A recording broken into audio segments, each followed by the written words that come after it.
In this video, we'll go through every person executed in the United States in 2020.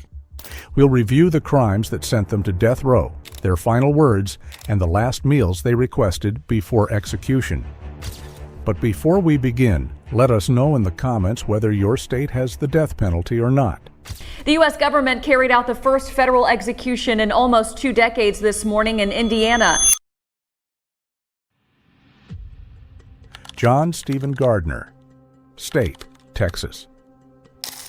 On January 15, 2020, after spending 13 years on death row, John Stephen Gardner was executed by lethal injection. But what exactly did he do to receive the death penalty? Just before midnight on January 23, 2005, Tammy Gardner managed to call 911.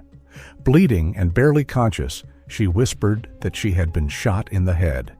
Even so, she was able to give her name, her address, and the name of the shooter, her estranged husband, 29-year-old John Gardner. Tammy was airlifted to a hospital in Dallas, but she died 2 days later. The investigation moved quickly. Within hours, police located John in Mississippi. They found his truck exactly as Tammy had described it, and inside they discovered red fibers and a tag from a pair of Brahma gloves.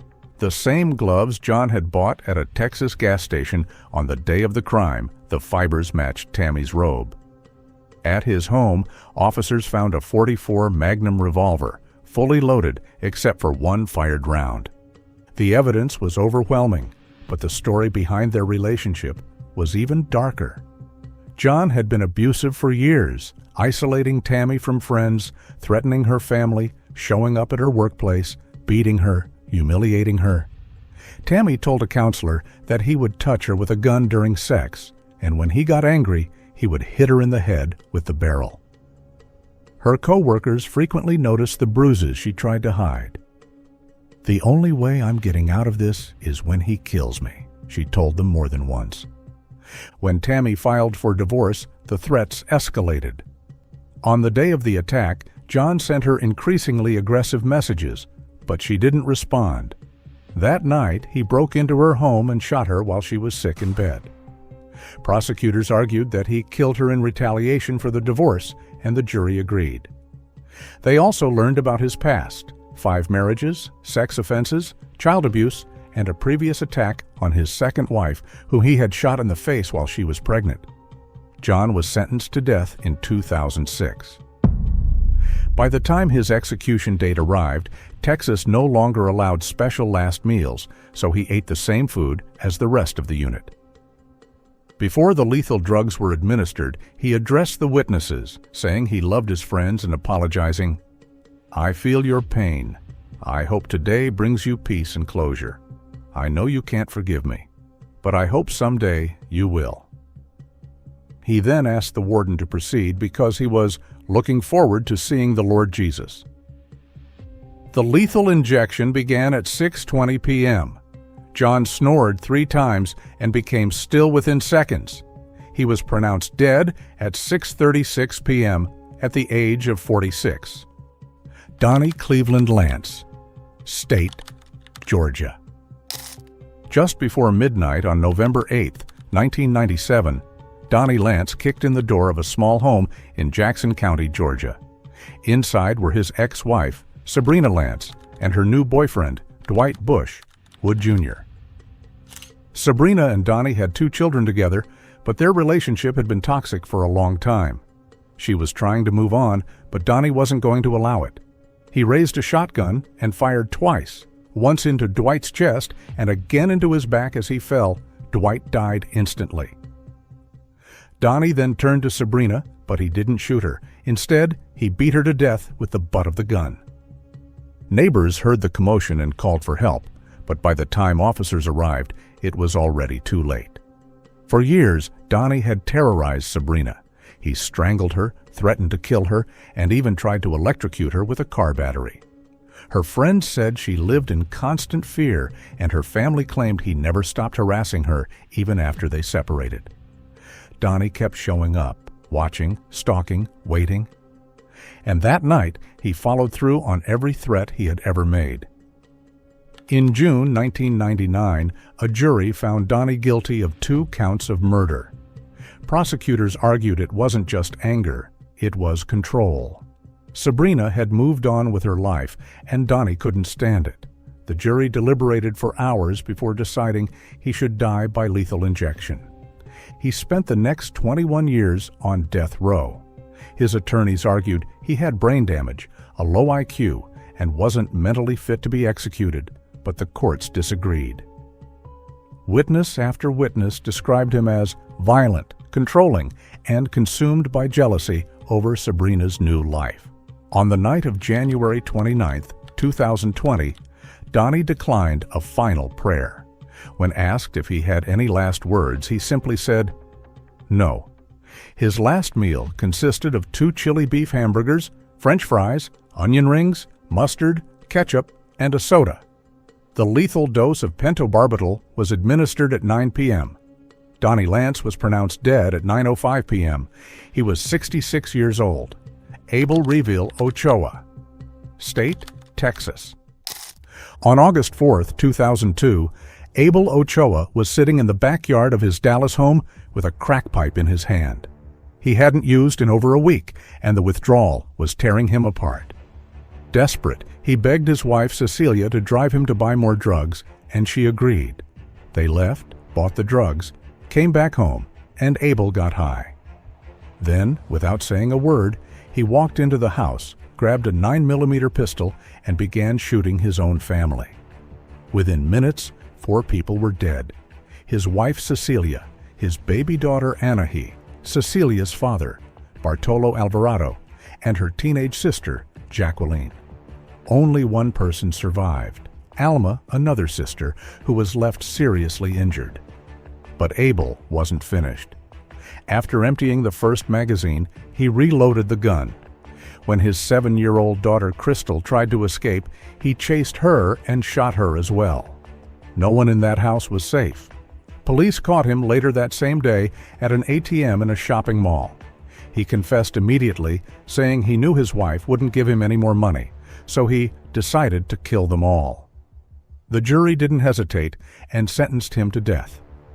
On February 6, 2020, at 6:25 p.m., after spending 17 years on death row, Abel received a lethal dose of pentobarbital. Just before his execution, he apologized. He turned to his wife's relatives behind the glass and said, "I love you all. I want to thank you for forgiving me." He did not receive a special last meal. He simply closed his eyes, and 23 minutes later, at 6:48 p.m., he was pronounced dead. Abel Ochoa was 47 years old. Nicholas Todd Sutton. State, Tennessee.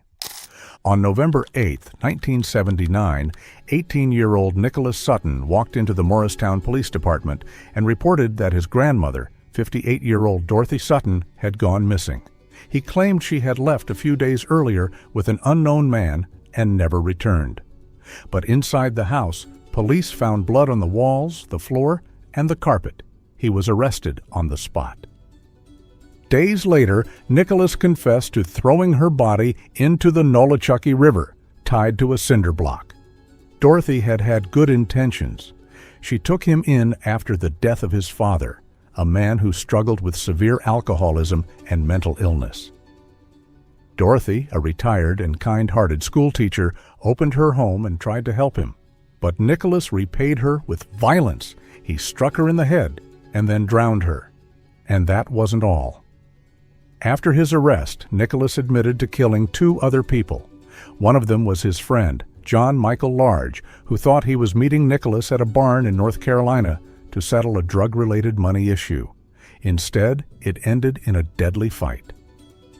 Nicholas wrapped a dog chain around his neck, strangled him, and in a final brutal act, shoved a stick down his throat before burying him in a shallow grave behind the barn. The second victim was Charles Ellman, a contractor from Knoxville. Nicholas said he shot him and threw his body into a quarry, where it remained hidden until 1980. By the time he turned 19, he had already been convicted of 3 murders and sentenced to life in prison. But the story didn't end there.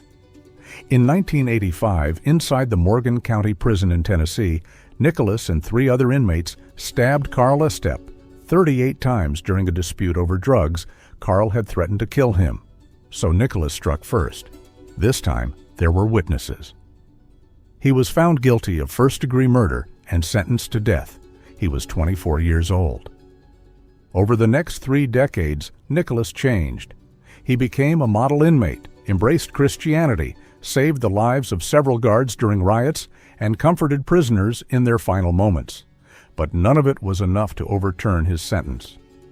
When his day came, Nicholas chose the electric chair instead of lethal injection.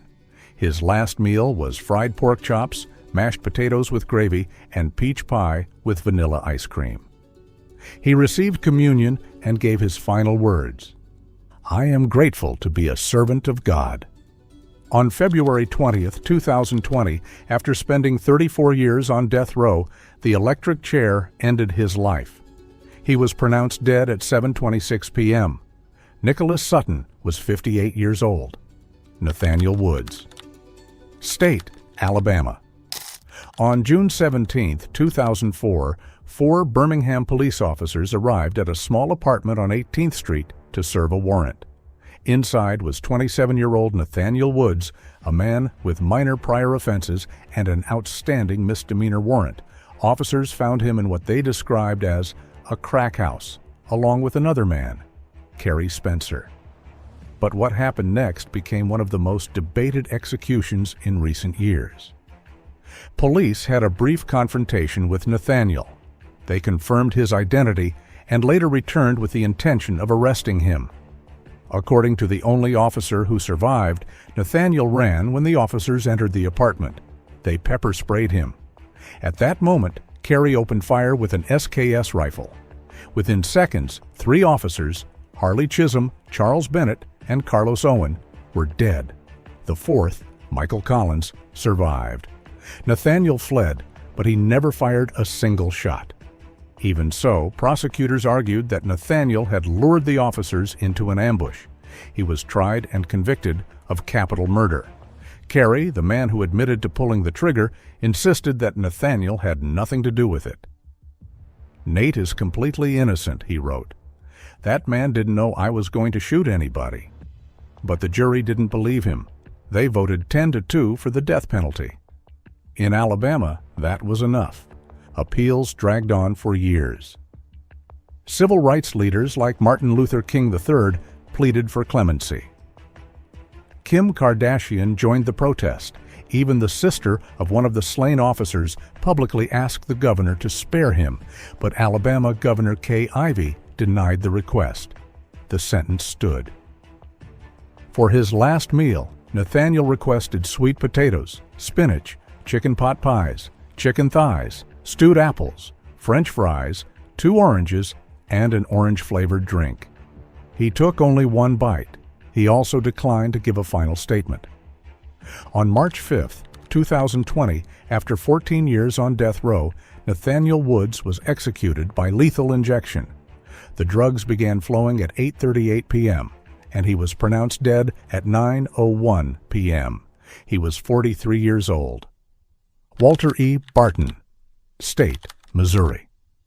On October 9, 1991, 81-year-old Gladys Quayler was found brutally murdered inside her mobile home in Ozark, Missouri.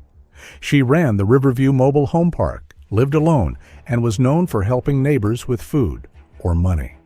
That afternoon, her granddaughter arrived and found her body in the bedroom. Gladys had been stabbed more than 50 times. The attack was frenzied and devastating. That same day, 35-year-old Walter Barton was also at the park.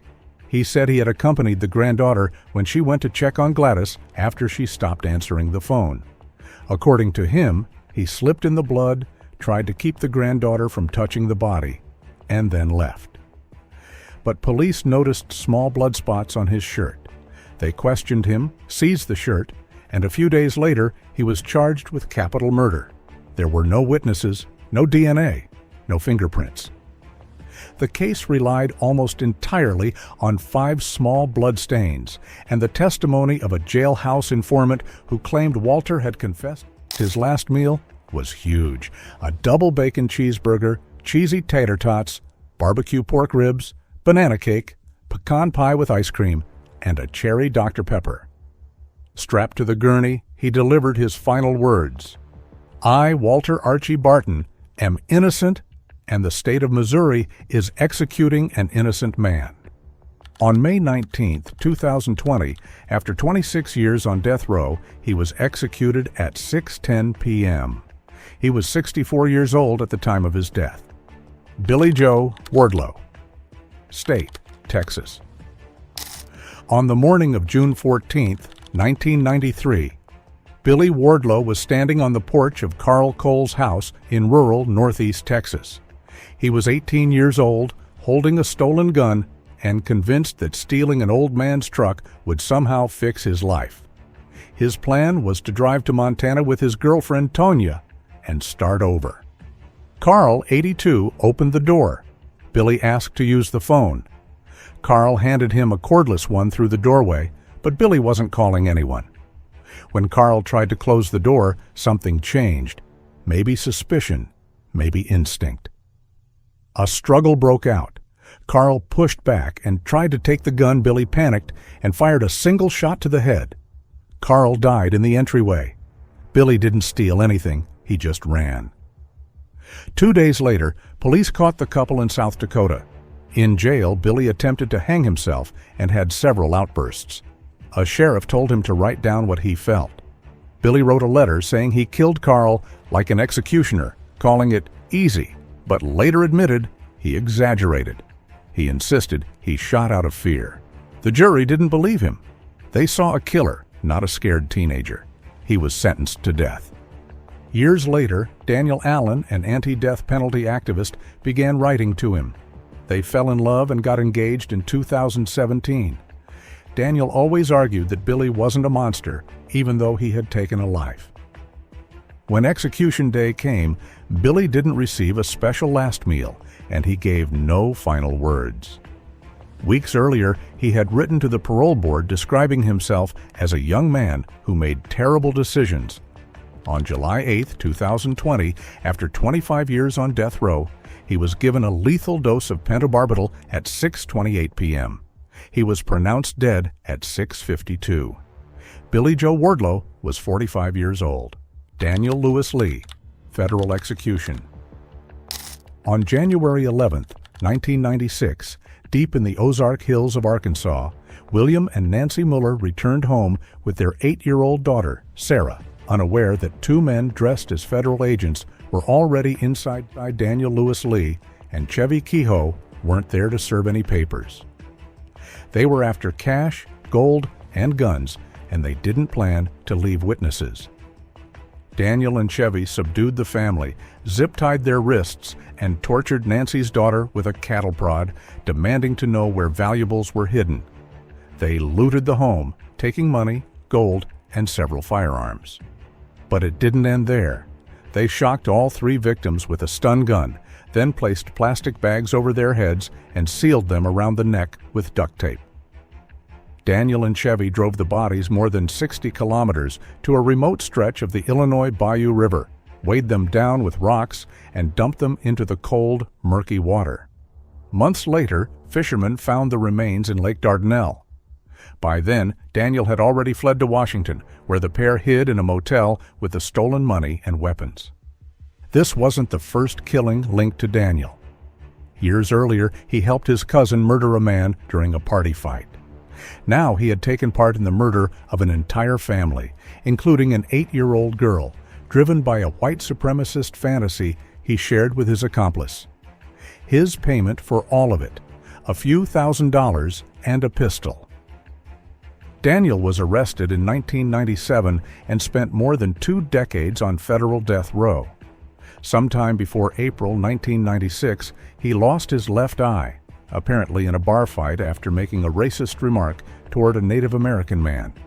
On July 14, 2020, after a night of legal delays and last-minute appeals, he was strapped to the gurney in the federal execution chamber in Terre Haute. His final meal was not made public, though it's believed he received the standard prison tray. When asked for his last words, he said, "I didn't do it. I've made a lot of mistakes in my life, but I'm not a murderer. You're killing an innocent man." The drugs began to flow, and Daniel Lewis Lee was pronounced dead at 8:07 p.m. He was 47 years old. Wesley Ira Purkey, federal execution. On January 22, 1998, 16-year-old Jennifer Long was walking near Kansas City when a man in a white pickup pulled up beside her. He offered her a ride to a party and a few hours of fun. She agreed and got in. That man was Wesley Ira Purkey. They stopped at a liquor store where he bought drinks. But when Jennifer said she wanted to go home, Wesley's attitude changed completely. He forced her to stay with him and took her to his house in Kansas. What happened there was brutal. Jennifer tried to escape, but was violently attacked. Her body was found days later under disturbing circumstances. When Jennifer didn't come home, her mother called the police. For a while, authorities treated it like a possible runaway case, but her family never believed that months passed, until Wesley struck again. This time, the victim was Mary Ruth Bales, an 80-year-old widow who suffered from polio. On October 27, 1998, Wesley returned to her home. After doing plumbing work there the day before high on drugs, he attacked and killed her, then stayed in the house for hours.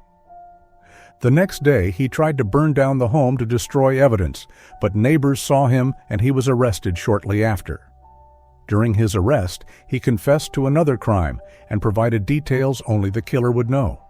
When police showed him photos, he identified Jennifer Long as his first victim. In court, he tried to change his story, claiming Jennifer had gone with him willingly and that he had lied to federal investigators to get benefits. The jury didn't buy it. On July 16, 2020, after nearly 2 decades on federal death row, Wesley Purkey was executed by lethal injection at the federal prison in Terre Haute, Indiana. According to official records, he requested a pecan pie as his last meal, but asked for it to be served after his execution, which of course made no sense, so he never ate it. His final words were an apology addressed to Jennifer's family and to his own daughter. "I deeply regret the pain and suffering I caused Jennifer's family. I'm so sorry. I deeply regret the pain I caused my daughter, whom I love with all my heart. This sanitized murder really serves no purpose." He was pronounced dead at 8:19 a.m., showing no visible signs of distress. Dustin Lee Honken, federal execution. In the summer of 1993, in a quiet area of northern Iowa, 5 people simply vanished. A small-time meth dealer named Greg Nicholson, his girlfriend, Lori Duncan, Lori's 2 daughters, 10-year-old Candace and 6-year-old Amber, and another man, Terry DeGius. For years, there were no answers, no bodies, just silence and a trail that seemed to vanish into the woods outside Mason City. Dustin Honken, 23, was born and raised in Britt, Iowa, a small-town science nerd with a talent for chemistry. He was polite, studious, clean-cut, nothing like the stereotype of a killer. But beneath the surface, he was cold, calculating, and dangerous. He used his chemistry skills to manufacture meth, turning his quiet Midwest community into a distribution hub. His customers were mostly local dealers. Greg and Terry were among his closest. But when the DEA started closing in and Greg chose to cooperate, Dustin turned violent. He knew the case against him relied on Greg's testimony, so he decided to make Greg disappear. On July 24, 1993, Dustin sent his girlfriend, Angela Johnson, to Greg's home pretending to be lost. She managed to get inside, allowing Dustin to enter as well. They forced Greg to record a statement, then forced him, Lori, and the 2 girls to leave with them to a wooded area in Iowa. There, they killed them and hid their bodies in a remote location. Months later, when investigators began to pressure Terry, Dustin repeated the process. Angela lured him to an abandoned property where Dustin was waiting. Terry never came home. With the witnesses gone, the drug case against Dustin collapsed. He avoided prison and continued his operation. But over the years, loose ends began to surface. A map passed around in prison, notes, indirect confessions, and a friend of Angela who finally spoke. Eventually, the bodies were found, buried in the same wooded area in Iowa where the trail had gone cold years earlier. By the time federal prosecutors charged Dustin with murder in 2001, he was already serving a sentence for meth trafficking. But this was different. The scale, the coldness, the methodical way he eliminated not only his enemies, but also innocent children, shocked the jury. They heard testimony from jailhouse informants, former friends, and other inmates. In one recording, Dustin compared murder to using drugs. Once you cross a certain line, he said, there's no going back. He was convicted on all counts, 5 murders, 2 of them children. In 2005, a federal judge sentenced him to death. Dustin Honken became the first Iowa resident in decades to face a federal execution. In time, he tried to reinvent himself. He converted to Catholicism in prison, quoted poetry, and wrote to religious leaders. But it was too late. His final meal was a Pizza Hut order. On July 17, 2020, after 15 years on federal death row, Dustin was taken to the execution chamber at USP Terre Haute. His last words were a recitation of Gerard Manley Hopkins's poem Heaven Haven. I have desired to go where springs not fail, to fields where flies no sharp and sighted hail. He then added a final prayer. As the drugs began to flow, he was pronounced dead at 3:36 p.m. Lezmond Charles Mitchell, federal execution. On October 28, 2001, 20-year-old Lezmond Mitchell and his teenage friend, Johnny Orsinger, were hitchhiking along a quiet road in Arizona. A woman named Alice Slim, 63, picked them up along with her 9-year-old granddaughter, Tiffany Lee. They were on their way to a reservation to visit a traditional healer. Alice was kind, trusting, and simply trying to help 2 young men by giving them a ride. But Lezmond and Johnny had already made up their minds. They waited until Alice stopped the car, and then the attack began. Johnny stabbed her repeatedly, while Lezmond pulled her out of the vehicle. From the back seat, little Tiffany watched everything. Moments later, they attacked her too. It was Lezmond who slit her throat. With both victims dead, they took the bodies into the forest. They used rocks and knives to mutilate them, cutting off their heads and hands, and attempted to burn the remains before burying them in a shallow grave. They kept Alice's car and used it for several days, even committing a robbery at a local store while wearing Halloween masks. When they realized the vehicle could link them to the murders, they abandoned it and tried to set it on fire. But it was already too late. Lezmond was arrested a week later. Both were charged, but Johnny was only 16, making him ineligible for the death penalty. Lezmond wasn't. In 2003, he was found guilty of all charges: kidnapping, carjacking, and murder. That same year, he was sentenced to death. On August 26, 2020, after 17 years on federal death row, Lezmond Mitchell was taken to the federal execution chamber at USP Terre Haute. When asked for his last words, he replied, "No, I'm good." His last meal was not disclosed. He was pronounced dead at 6:29 p.m. after receiving a dose of pentobarbital. Keith Dwayne Nelson, federal execution. Keith Dwayne Nelson had made his intentions clear long before he ever reached death row. In fact, he had announced what he wanted to do, and when the time came, he followed through. On October 12, 1999, 10-year-old Pamela Butler was roller skating near her home in Kansas City. It was a normal Tuesday until Keith Nelson pulled up in his truck. Nelson, then 24, had been watching the neighborhood.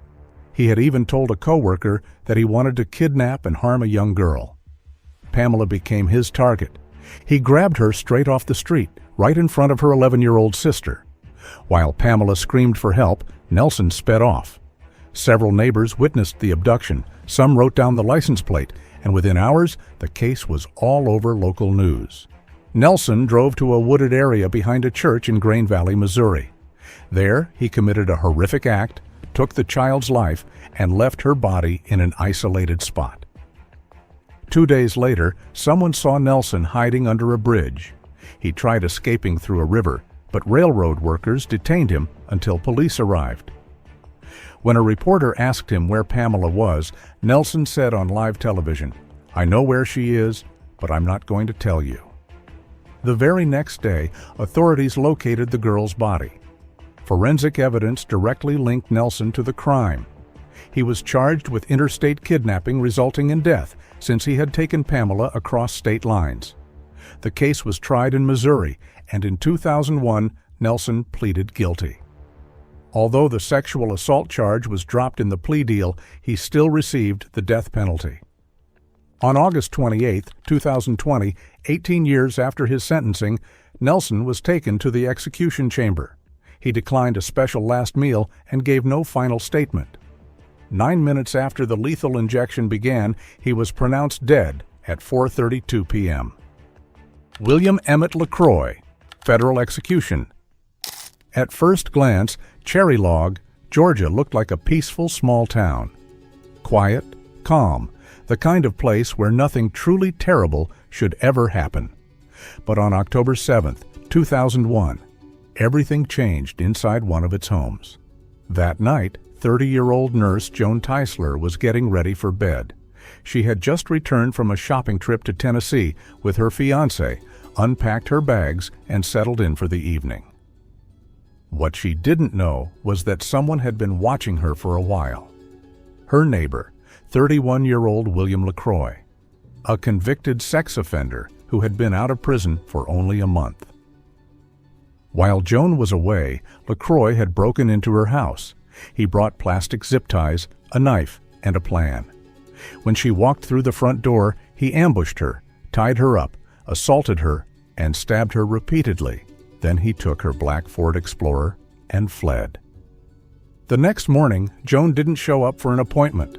A friend went to check on her around 10:30 a.m. and found her body.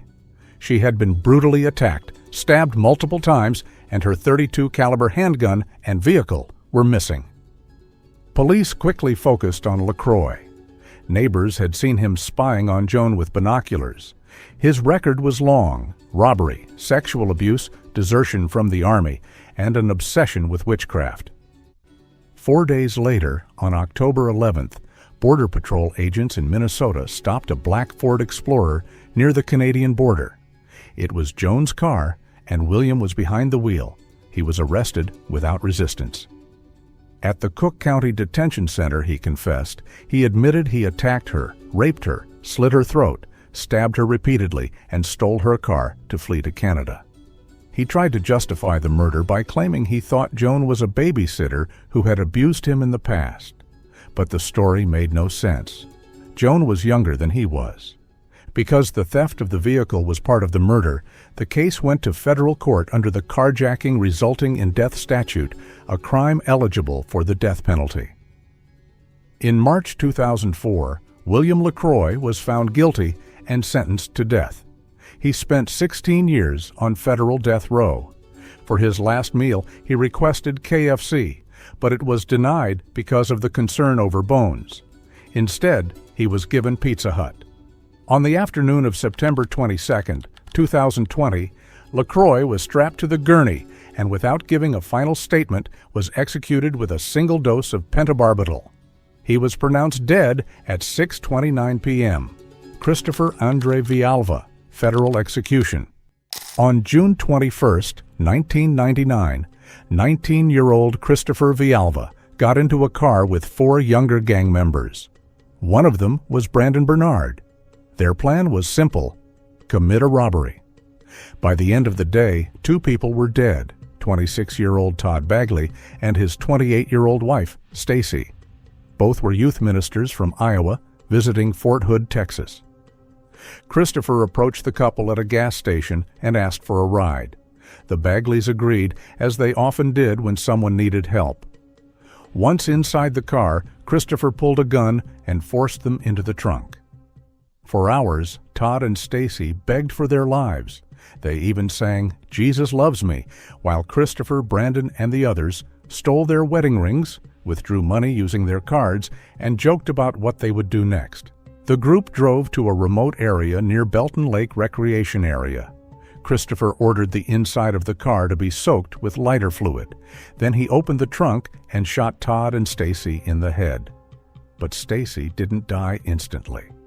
Brandon lit the fire, and as smoke filled the car, she was still breathing. The autopsy confirmed soot in her lungs. She was alive when the fire started. Firefighters found the burned-out car and their bodies soon after. Within days, police arrested all 5 teens. Because the murders took place on a military base, Christopher and Brandon were charged in federal court, and in June 2000, both were sentenced to death. The other 3, who were under 18, received long prison sentences. Christopher's execution came on September 24, 2020, after spending 2 decades on federal death row. In prison, he converted to Messianic Judaism. For his final meal, he requested Pizza Hut. His mother watched from behind the glass.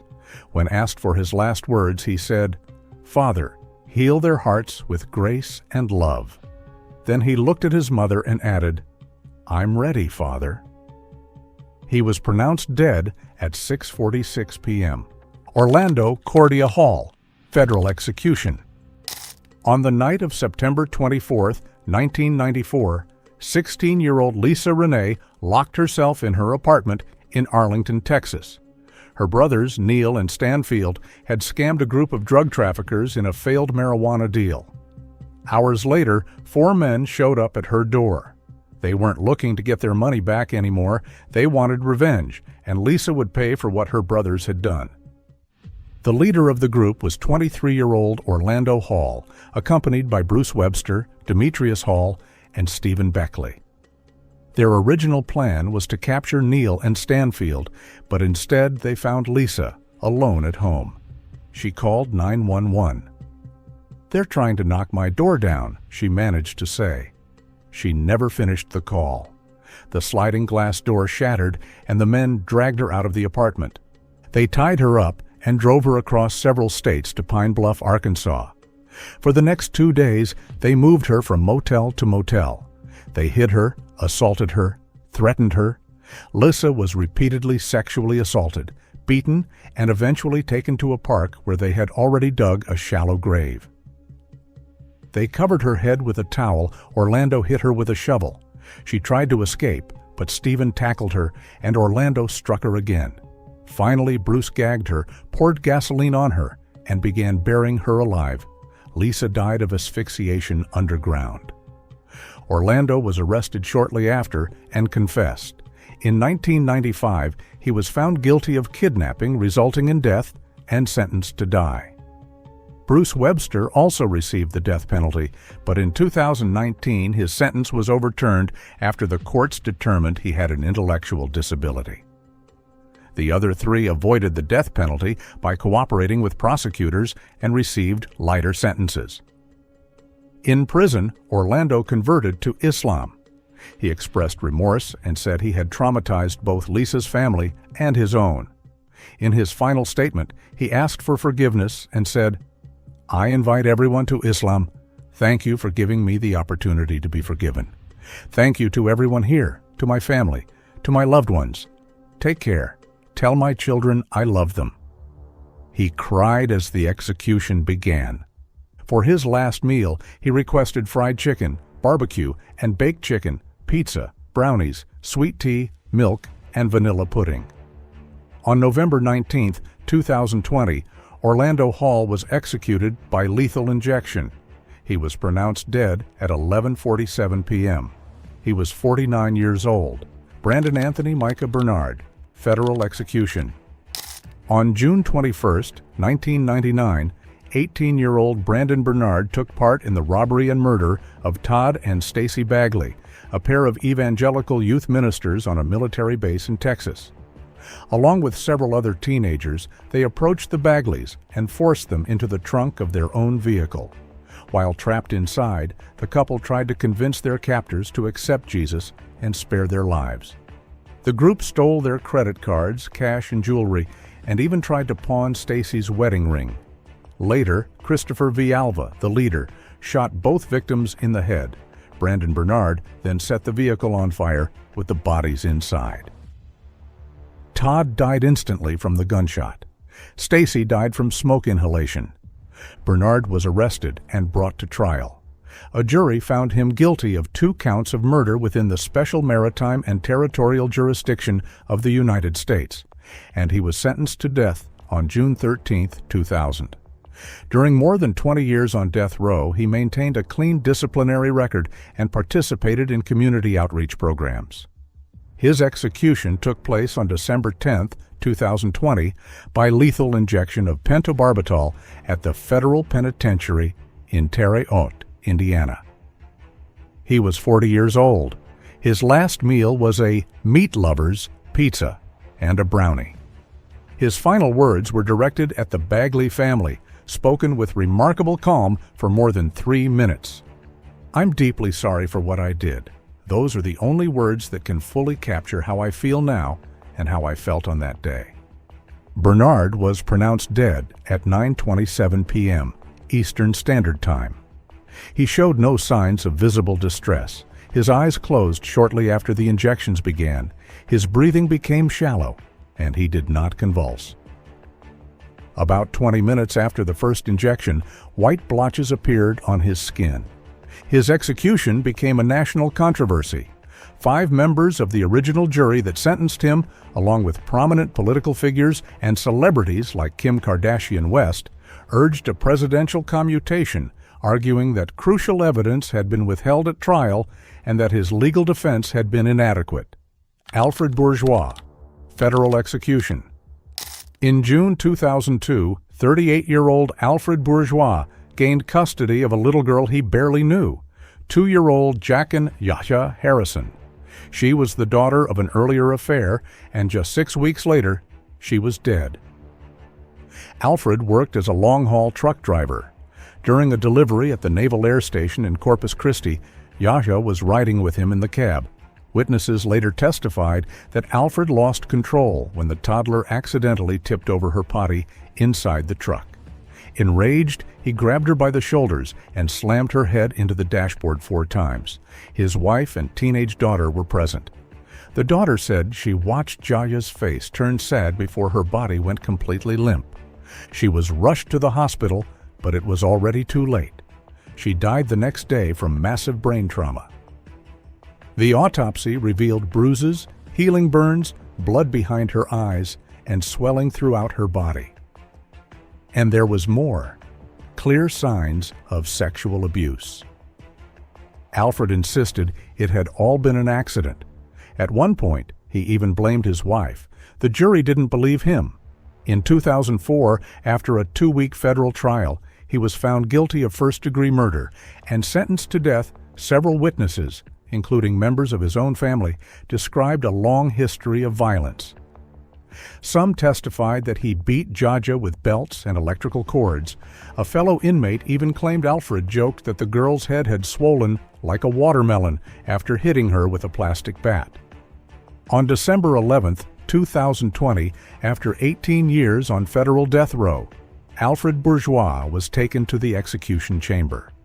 For his last meal, he requested a full seafood feast from Red Lobster, stuffed mushrooms, fried shrimp, shrimp Alfredo, biscuits, and cheesecake. He offered no apology. Instead, he declared that he had been framed. "I ask God to forgive all those who conspired against me and planted false evidence," he said. "I did not commit this crime." 20 minutes later, he was pronounced dead, executed with a dose of pentobarbital. He was 56 years old when he died. That concludes all executions carried out in 2020. Which of these cases impacted you the most? Let me know in the comments.